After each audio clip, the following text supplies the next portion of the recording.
이럴 때 구원은 그 자체로서 최종적 종착점이 아니며 그 자체로서 완성된 마침표가 아닌 것이죠. 에베소서 10번째 시간입니다. 오늘은 구원의 열매는 빛과 소금입니다 라는 제목으로 하나님의 말씀 함께 나눕니다. 오늘도 여전히 본문은 4절입니다. 곧 창세 전에 그리스도 안에서 우리를 택하사 우리로 사랑 안에서 그 앞에 거룩하고 흠이 없게 하시려고. 오늘 본문에는 하나님께서 우리를 창세 전에 선택하신 목적이 진술되어 있습니다. 여러분, 하나님께서 우리를 선택하신 목적은 무엇일까요? 사도는 말씀합니다. 그 앞에서 거룩하고 흠이 없게 하시려고. 한원하면 하나님께서 우리를 창세 전에 선택하신 목적은 하나님 앞에서 거룩하고 흠이 없게 하시려고 우리를 선택하셨다 하는 것이죠. 따라서 하나님은 이 목적을 이루기 위해 우리를 선택하셨고 그 선택을 이루기 위해 구원하신 것이죠. 그렇다면 구원의 목적은 무엇일까요? 사도가 진술한 본문에 근거하면 구원의 목적은 바로 이것입니다. 구원은 우리를 거룩하게 합니다. 구원은 우리를 흠이 없게 합니다. 이것이 구원의 본질적 내용입니다. 이를 볼 때 구원은 그 자체로서 최종적 종착점이 아니며 그 자체로서 완성된 마침표가 아닌 것이죠. 구원의 내용을 관찰해 볼 때 구원은 그 자체로서 본유적이 아니라 구원은 기능적이다. 달리 표현하면 구원은 선택을 이루기 위한 도구다. 이와 같은 이유로 구원은 그 자체로서 종착점이 아니라 최종 종착점을 향해 나아가는 시작이며 과정인 도구입니다. 그렇다면 구원의 최종 목적지는 어디일까요? 바로 하나님의 형상인 예수 그리스도입니다. 사도는 말씀합니다. 에베소서 4장 13절 오직 사랑 안에서 참된 것을 하여 범사에 그에게까지 자랄지라. 그는 머리니 곧 그리스도라. 그렇죠. 사도는 구원의 최종 목적지를 선명하게 우리에게 제시해 줍니다.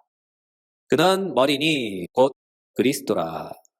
사도의 진술에 의하면 구원이 목적하고 우리를 이끄는 곳은 우리의 모든 것이 그리스도처럼 되게 하는 것이라고 합니다. 특히 이 구절에서 몸모에게까지를 주목해 보셔요. 이에 해당하는 헬라어는 전치사 에이스입니다. 사도 바울이 헬라어 전치사 에이스를 통해 우리에게 가르치시는 교훈은 구원받은 성도가 최종적으로 도착해야 할 목적지가 어디인지, 그 자리가 어디인지 분명하게 알게 하도록 하기 위해서입니다. 사도에 의하면 구원은 우리로 하여금 그에게까지, 달리 말해서 그리스도에게까지 자라도록 우리를 이끌고 갑니다. 특히 범사예라는 말을 보셔요. 범사예라는 말의 원어적 뜻은 모든 방면에서입니다. 달리 표현하면 구원받은 성도의 성품에 있어서, 구원받은 성도의 인격에 있어서, 구원받은 성도의 언행에 있어서 예수 그리스도에게까지 자라야 한다 하는 것이죠. 한원하면 구원받은 성도는 모든 방면에서 예수 그리스도를 닮은 작은 예수가 되어야 한다는 뜻입니다. 이와 같은 이유로 사도는 같은 장에서 또 이렇게 말씀하셔요. 에베소서 4장 13절 우리가 다 하나님의 아들을 믿는 것과 아는 일에 하나가 되어 온전한 사람을 이루어 그리스도의 장성한 분량이 충만한 데까지 이르리니. 사도는 이 구절에서 그리스도의 장성한 분량이라는 표현을 사용했어요. 장성함에 해당하는 헬라어는 헬리키아스인데 이 단어의 뜻은 성숙함을 뜻하는 단어입니다. 따라서 이 단어가 함의하고 있는 바, 이제 막 구원받은 성도는 모든 방면에서 믿음의 갓난아이 같아서 믿음으로 지속적으로 자라고 영적인 측면에서 지속적으로 성장하고 장성하여 마침내 믿음에 있어서도 영적인 측면에 있어서도 완전한 성숙함에 도달해야 한다는 뜻입니다. 이와 같은 이유로 구원받은 성도는 예수 그리스도 안에서 범사에 있어서 모든 방면에 있어서 예수 그리스도의 성품까지 도달하는 작은 예수가 되어야 합니다. 또한 이와 같은 뜻은 그리스도인이란 이 말 속에도 담겨 있어요. 그리스도인이란 말은 문자 그대로 그리스도를 추종하는 자들 또는 그리스도를 닮아가는 자들이란 뜻을 갖고 있습니다. 이와 같은 까닭에 사도 바울은 갈라디아서에서 이렇게 말씀합니다. 갈라디아서 4장 19절 나의 자녀들아 너희 속에 그리스도의 형상을 이루기까지 다시 너희를 위하여 해산하는 수고를 하노니. 사도가 그토록 밤낮 성도들을 가르치고 돌보며 수고하는 까닭은 무엇입니까? 바로 구원받은 성도들 안에 그리스도의 형상이 이루어지기를 간절히 갈망하고 있기 때문이죠. 그러므로 구원은 그 자체로서 완제품이 아니에요. 구원은 도구입니다. 방향을 안내하는 표지판입니다. 구원의 최종 목적지인 종착점인 예수 그리스도를 보여주고 우리를 그에게까지 이끄는 도구입니다. 이로 인하여 나는 구원받았다. 이것으로 모든 것이 끝이라는 생각은 착각입니다. 오판입니다. 그것은 구원이 무엇인지도 모르는 영적 무지입니다. 구원은 본질이 아니라 구원은 도구입니다. 무엇을 위한 도구일까요? 창세 전에 우리를 택하신 그 선택의 목적을 이루는 하나님의 도구입니다. 그것이 바로 구원의 기능입니다. 이로 인하여 중요한 것은 구원이 아니라 하나님의 선택하심에 있습니다. 왜냐하면 구원은 하나님의 선택을 실현하는 도구이기 때문이죠. 이로 인하여 이 본문에서 중요한 요점은 바로 이것입니다. 하나님께서 우리를 선택하신 목적이 무엇인가? 달리 표현하면 하나님께서 우리를 구원으로 인도하는 목적은 무엇인가 하는 것이죠. 이에 대하여 사도는 말씀합니다. 하나님 앞에서 거룩하고 흠이 없게 하시려고. 그렇습니다. 구원의 기능적 목적은 바로 우리를 하나님 앞에서 거룩하게 하고 흠이 없게 하는 것이죠. 이것이 구원의 기능이자 목적입니다. 여기서 주의할 것은 본문에서의 거룩은 구별됨의 의미가 아니라 성결함의 의미로 사용되었죠. 다시 말해서 구원은 우리로 하여금 하나님 앞에서 성결하게 하며 흠이 없게 만드는 것입니다. 그렇다면 여기서 질문은 이것이죠. 거룩하고 흠이 없게 하는 것, 이 두 문장의 같은 점과 차이점은 무엇인가 하는 것이죠. 왜냐하면 사도 바울은 이 둘을 구분하여 따로따로 사용하고 있기 때문이죠. 먼저 이 두 문장의 같은 점을 살펴보면 이 두 문장은 모두 다 성화에 관한 말씀입니다. 성화, 어디서 많이 들어보셨죠? 흔히들 문자적으로 성화되거나 착하게 되거나 도덕적으로 깨끗해지거나 영적으로 성결해지는 등으로 사용하고 통용합니다. 다 맞는 말, 좋은 말이지만 저는 성화를 이렇게 표현하고 싶습니다. 성화는 빛과 소금이다. 성화는 빛과 소금이다. 기독교에서 성화는 빛이 되고 소금이 되는 것입니다. 우리 주님은 말씀하셨어요. 마태복음 5장 14절 16절 너희는 이 세상의 빛이라. 너희 빛이 사람 앞에서 비치게 하여 그들로 너희 착한 행실을 보고 하늘에 계신 너희 아버지께 영광을 돌리게 하라. 또한 이렇게 말씀하셔요. 마태복음 5장 13절 너희는 세상의 소금이니 소금이 만일 그 맛을 잃으면 무엇으로 짜게 하리요? 후에는 아무 쓸데없이 다만 밖에 버려져 사람에게 밟힐 뿐이니라. 그렇습니다. 우리는 빛입니다. 우리는 하나님 앞에서 빛입니다. 세상에서 빛입니다. 사도 바울은 그리스도인을 향하여 이렇게 말씀합니다. 에베소서 5장 8절 9절 너희가 전에는 어둠이더니 이제는 주 안에서 빛이라. 빛의 자녀들처럼 행하라. 빛의 열매는 모든 착함과 의로움과 진실함에 있느니라. 그렇죠. 사도 바울께서 말씀하시듯 우리는 빛입니다. 그리고 빛의 자녀들입니다. 그러나 우리는 스스로 밝게 빛나는 빛이 아닙니다. 우리는 빛을 받아서 빛나는 존재들입니다. 그런 의미에서 우리는 참 빛이 아니죠. 그러나 여기에 참 빛이 있습니다. 참 빛이 누굴까요? 바로 우리의 하나님, 우리의 하나님입니다. 성경은 증거합니다. 요한일서 1장 5절. 하나님은 빛이시라. 그에게는 어둠이 조금도 없으시다. 또한 사도 요한은 계속 증거합니다. 요한복음 1장 9절. 참빛 곧 세상에 와서 각 사람에게 비추는 빛이 있었나니. 그렇죠. 이 구절들이 증거하듯이 하나님은 빛이시며 그 빛은 바로 우리 주 그리스도 예수입니다. 우리는 예수 안에서 빛나는 빛이요. 하나님의 빛을 받아서 반사하는 빛입니다. 또한 이 빛은 하나님의 본질적 속성이시죠. 따라서 하나님의 본질적 속성이 빛이라면 그분의 자녀인 빛의 자녀들은 모든 방면에서 하나님의 빛 되심 따라 세상에서 밝게 빛나야 할 빛된 존재들입니다.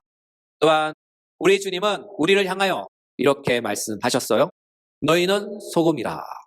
소금에 해당하는 헬라어는 할라스입니다. 이 단어는 신약 성경에서 총 6번 등장하는데 소금에 담긴 의미를 나열하자면 이렇습니다. 첫째, 소금은 생명을 유지시키는 기능을 합니다. 둘째, 소금은 방부제 역할로서 세상의 부패를 방지하는 역할을 합니다. 셋째, 소금은 맛을 내는 기능을 하고 넷째, 소금은 치료제 역할도 합니다. 다섯째, 소금은 순결한 희생을 뜻하기도 합니다. 따라서 그리스도인은 세상에 대하여 소금이며 또한 소금이 되어야 합니다. 그러므로 구원받은 성도는 하나님 앞에서 빛이며 빛된 존재로서 하나님의 빛으로 살고 빛의 열매를 항상 맺으며 살아야 합니다. 또한 구원받은 성도는 세상에 대하여 소금이며 소금된 존재로서 소금으로 살면서 세상의 소금으로서 사회적 책임을 다해야 합니다. 이것이 바로 성도의 성화이며 이것이 바로 성화의 적극적인 측면입니다. 반면에 이와 같은 성화의 소극적인 측면도 있어요. 그것이 바로 흠이 없는 것입니다.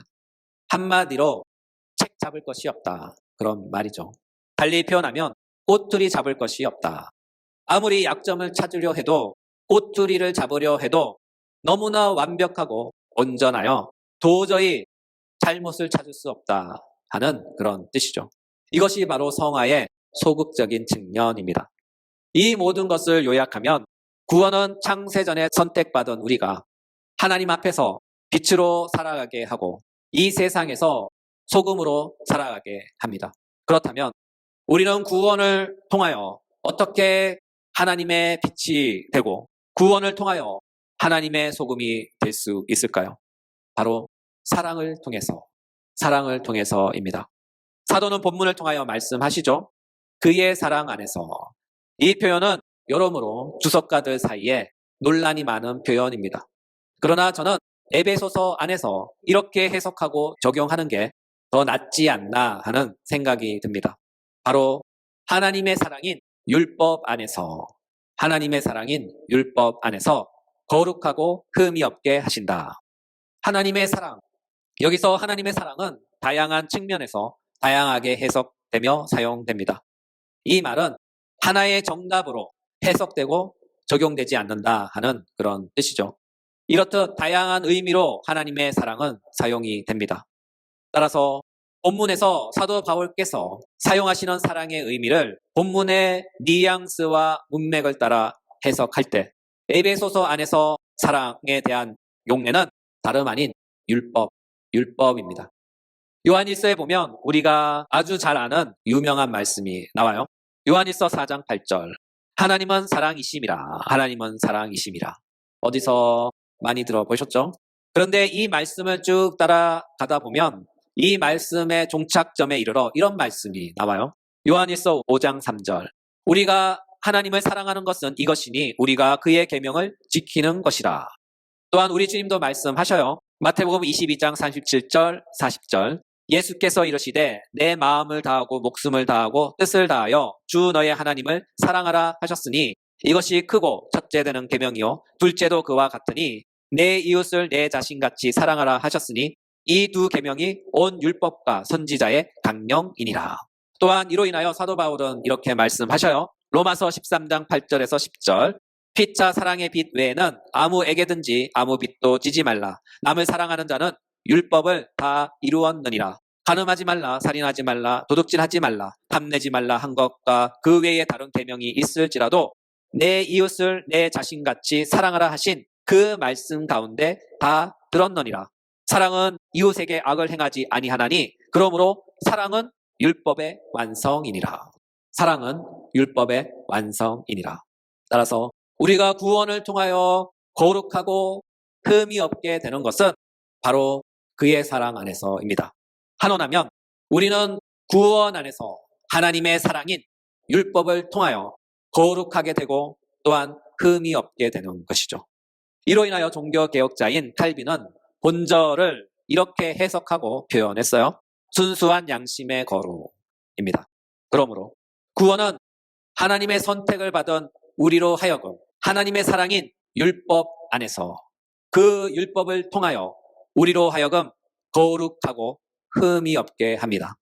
종교개혁자 칼빈의 표현을 따르면 구원은 율법을 통하여 우리로 하여금 순수한 양심의 거룩을 소유한 하나님의 선택받은 성도로 만든다. 오늘의 말씀을 마무리합니다. 하나님께서 창세 전에 우리를 선택하신 목적은 바로 하나님 앞에서 거룩하고 흠이 없는 존재가 되도록 하기 위해서입니다. 그 선택의 목적을 이루기 위해 하나님은 우리를 구원으로 이끄시고 마침내 구원하십니다. 또한 그 구원 안에서 하나님의 사랑인 율법을 통하여 하나님의 선택받은 성도들이 순수한 양심의 거룩을 소유한 자들이 되게 하십니다. 또한 순수한 양심의 거룩을 소유한 당신의 택하신 자들에게 이렇게 명령하셔요. 너희는 세상의 빛이라. 너희 빛을 사람 앞에 비추게 하여 그들로 너희 착한 행실을 보고 하늘에 계신 너희 아버지께 영광을 돌리게 하라. 또한 이렇게 말씀하셔요. 너희는 세상의 소금이니 세상에서 소금으로 살아라. 이번 한 주도 살아가시면서 하나님의 택하심을 따라 빛과 소금으로 구원의 풍성한 열매를 많이 맺으시는 하나님의 선택받은 백성들이 되시길 예수 그리스도의 이름으로 축복합니다.